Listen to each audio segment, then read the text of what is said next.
Hello everyone, কেমন আছো তোমরা সকলে? আশা করি খুব ভালো আছো। তো আমার আর নতুন একটা ভিডিওতে তোমাদের সকলকে স্বাগত জানাই। সকালবেলাটাই দেখো গাছের নিচে বসে আছি, এখানে একটা খাট ফেলেছি।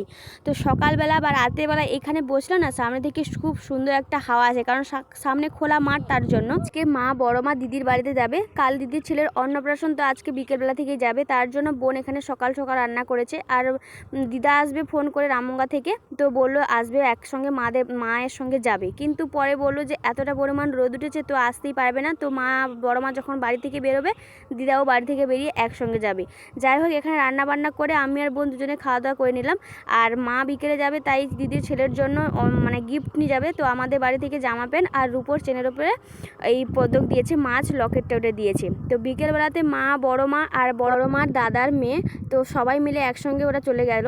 আর বাড়িতে এতটা পরিমাণ গরম, তাই মাঠে এসেছি হাওয়া খেতে। আর সুন্দর এক চাঁদ দেখতে পেলাম, সেটা তোমাদের দেখালাম। টাটা।